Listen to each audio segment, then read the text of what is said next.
สิมาเป็นตุเป็นตะมาสอนกันสอนศีลสอนธรรมกันจบเจือกันยังบ่มีตามสังเกตตามเบิ่งก็ดีว่าแต่ไทยบ้านน่ะพากันผิดกันบัดนี้ว่าเจ้าญาคูวัดป่าญาคูวัดบ้านไปซะแนวนั้นเอาญาคูวัดป่าญาคูวัดบ้านมาอ้างกันว่าญาคูวัดป่าเก่งเข่งนั้นเข่งนั้นนี่ญาคูวัดป่ามันดีได้จังซั่นจังซี่ไว้เมื่อเว้ากันญาคูก็จะเพิ่นเว้าบ่เว้าดอกว่าแต่แม่พอออกไม่ออกเฮาเร็วกันบัดนี้มารุ่นญาคูนี่บ่ว่าจังซั่นได้บัดคืออยากให้เฮาเข้ากันฮู้จักกันตายเท่ากันล่ะเอาตายแล้วเฮาสิเอาหยังไปนำได้อย่าสุมาอ้างว่าญาคูวัดป่าวัดบ้านก็อย่าสุมาอ้างว่าญาคูบทสีเรามาสอนบอกก็บ่ได้อ้างว่าจังซั่นธรรมะเพราะญาคูบทสีนี่นำหมู่มาซอยเว้าซอยเทศไปใส่ก็เรียกว่าง่ายๆก็ว่าเพิ่นอยากฟังน้ำโตเพิ่นอยาก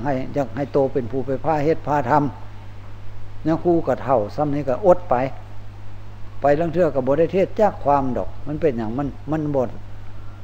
มันแล้วแห้งมันบ่พอเอาให้ข้าเจ้าเทศจังว่าบอกข้าเจ้าอยู่ฮีประเฮ็ดได้สู่เจ้ายังน้อยยังนุ่มค่อยเบิ่งค่อยนี่มันช่วยเขาแล้วหู้คอมันสิตันไว้ล่ะมันสิบ่ให้เว้าได้เพียงไปนั่งพาหยังกันมันคัดข้องได้จังก็เว้าสู่ฟังเอาก็มันบ่คัดข้องก็พากันแก้พากันไขพากันปรับกันปรุงเว้านำซุมคันเว้าพื้นคำเขาก็เกิดจักเกิดเมื่อวานเมื่อซื่นนี่ซ้ำคันเฮาเว้าไล่ไปนั้นก็ดีเนาะอายุเขาก็บ่ได้เฮาพรรษาเฮาบวชเฮาบวชมาจักแต่อีร่างปังได้แล้วก็เพื่อสิได้เท่าปานนี้ก็โอ้มันก็ว่าอดว่าทนมาหลายเติบเรียกว่าทนร้อนทนหนาวทนทุกข์ทนยากบัดนี้เพื่อเอาธรรมะเข้ามากระจายแต่ว่าพยายามจากดึงพี่ดึงน้องบ่แม่นได้คิดว่าอยากได้อย่างใดคิดอยากได้ว่าให้พี่น้องนี่ได้เข้าใจได้หูจักธรรมะจักหน่อยนึงเป็นเครื่องป้องกันชีวิตเอาง่ายๆก็ว่าป้องกันชีวิตมันบ่ตายอยู่ตายก็ตามมันแต่ว่าตายด้วยธรรมะมีธรรมะเป็นเครื่องประจำใจเข้าใจธรรมะเข้าใจหูจักละหูจักวางหูจักปลดจักปล่อยอารมณ์บ่เอาอารมณ์มาทับมาถมบ่เอา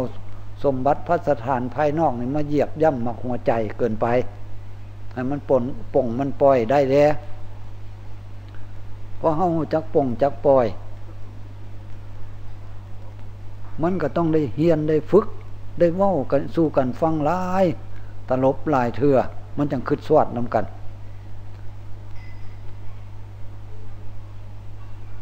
เบิ่งญาคูไปหาเทศหาเว้ามาอยู่นี่ตั้งแต่เอาที่เอาคุมมาเลยก็ตั้งแต่2513ตะเวนอยู่หั่นในระหว่างจังหวัดนครพนมสกลนครฮอดอุบลมุกดาหารไปเทศก็รุ่นเทศใหม่ๆก็คือว่าเนี่ยมันก็เทศสิแบบใช้หลักวิชาใช้หลักธรรมะธรรมดาบ่ได้เทศบ่ได้ป่งธรรมะไว้ทางนี้บ่ได้ใช้ภาษาพื้นบ้านค่า10 ปีมา20 ปีมานี่ล่ะประมาณจาก2,000จากว่างประเทศอยู่เมืองมุกละ500เท่าไหร่ยังพอเห็นเราชื่อบ่ว่างนะก็ยังว่าภาษาธรรมะอยู่ส่วนมากแต่ว่าเนี่ยครูบื้นอยู่ผู้เดียวอยากว่าภาษาพื้นบ้านง่ายๆเอาธรรมะมาแปลงธรรมะให้เป็นภาษาพื้นบ้านเอาภาษาธรรมภาษาคนเอาภาษาคนภาษาพื้นบ้านปัญญาเว้าง่ายๆเว้าสั้นๆก็จังมาเว้าให้ตั้งจอบตั้งซ้อมให้จอบให้ซ้อมเบิ่งซ้อมเบิ่งท้องซ้อมเบิ่งจังบ่ว่าออกยาวออกยืดให้ซ้อมเบิ่ง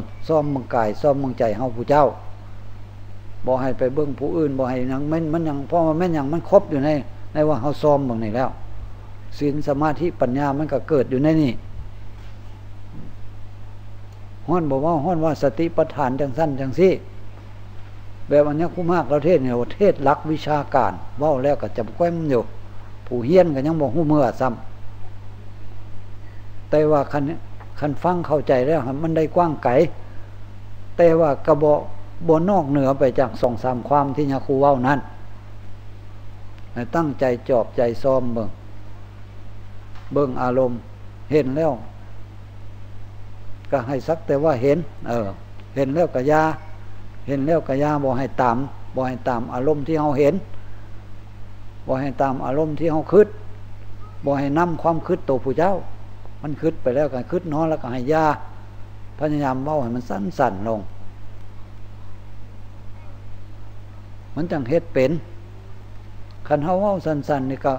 คันว่าแบบว่าเฮามานั่งเอาน้ำโซข้าวนี่มันก็เว้าบ่ได้หลายเว้าความเดียว2ความอยู่แต่ว่ามันเว้าบ่ได้หลายมันบ่เข้าใจมันก็ค่อยพลิกค่อยแพงคือกันไทยเฮามาร่วมกันนั่งสมาธิมันเดินจงกรมมานั่งสมาธินำกันอยู่นี่แหละเนี่ยก็บ่แม่นว่าสิได้เข้าใจได้ง่ายๆได้ผู้ใดก็ดีเนาะแต่ว่าลางเทื่อก็คิดค่อยคิดเงียงน้ำผู้เฒ่ามันเว้าลางเทื่อก็โอ้ยมันก็คำเรียกสติปัญญามันบ่ไวมันเลยบ่เข้าใจง่ายคือคันเฮาเฮ็ดแล้วเฮาพันมีแต่อยากได้หั่นนะก็มันสิบ่เข้าว่าบ่เข้าใจ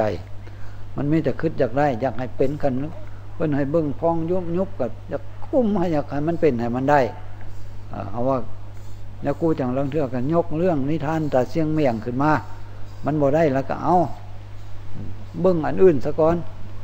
เบิ่งพองเบิ่งยุบมันบ่เห็นพองเห็นยุบจักเทื่อเฮ็ดแนวใดก็มันบ่เห็นมันบ่แม่นมันบ่เห็นคือเฮาอยากเห็นคันเฮาอยากแล้วมันบ่เห็นมันบ่เป็นมันบ่คือใจเฮาคิดใจเฮาอยากให้เป็นนั้นมันบ่แม่นกรรมฐานบ่แม่นธรรมะแล้วเด้ซะมันเป็นกิเลสล่ะเป็นตัวโลภะแล้วเฮาอยากได้คือความคิดมันก็บ่ได้แล้วคำเพิ่นว่าให้ค่อยจอบค่อยซ้อมค่อยเบิ่งเป็นก็ย่าบ่เป็นก็ตามแต่ให้เบิ่งอยู่หั่นใส่ความเพียรค่อยจอบค่อยแนมอยู่หั่นค่อยสิ่งค่อยซ้อมจิตใจของเฮามันบ่เป็นแล้วก็เอาตั้งไม้บ่เป็นมื้อนี้มันหักสิเป็นมื้ออื่นยังบ่เป็นมื้อฮื้อมันหักสิเป็นเฮาก็มาคิดบ้างนี่จักปีแล้วอายุเฮาเกิดมาจังมานี่มาหน้าพร้อมเฮาก็มาเฮ็ดลองเบิ่งนี่เอาเฮาเบิ่งเฮาทิ่มมาอยู่แต่หึงล่ะจักแม่นหยังทับถมไว้พอแห้งล่ะ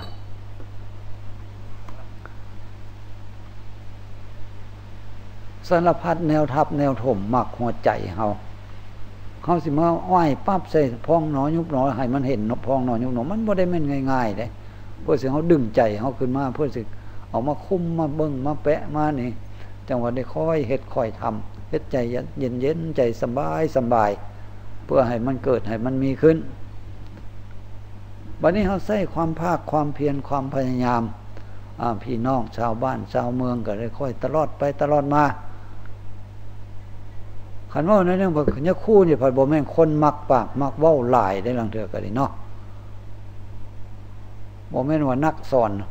จ้ำจี้จ้ำใส่คันมีผู้อยากจังอยากให้กินน้ำคันบ่มีผู้อยากก็เฉยคันว่าเฮาเข้าใจกรรมฐานบ่หักไผเบิ่งบ่ได้เข้าใจบ่ฮู้จักยาคู่ดอกคำว่าได้เป็นผู้นักมักแสดงปานใดแต่ว่าคันได้แสดงแล้วมันสูญขึ้นมานะมันไปนั่นอยู่นอกกับพี่กับน้องกับบ้านกับเมืองก็อยู่ธรรมดาคือกันกับหมู่ไผสิเป็นก็เป็นไผบ่เป็นแล้วก็บ่เป็นหยังอันนี้จังว่าเฮาต้องคอยสิ่งคอยซ้อมเฮาจะสู่อยากให้มันอยากได้หลายไม่แต่อยากให้มันได้อยากให้มันเป็นโอ้ยมันบ่เป็นน้ำหมู่ค่อยเงี่ยงแล้วว่ามันบ่เป็นคือหมู่เพิ่น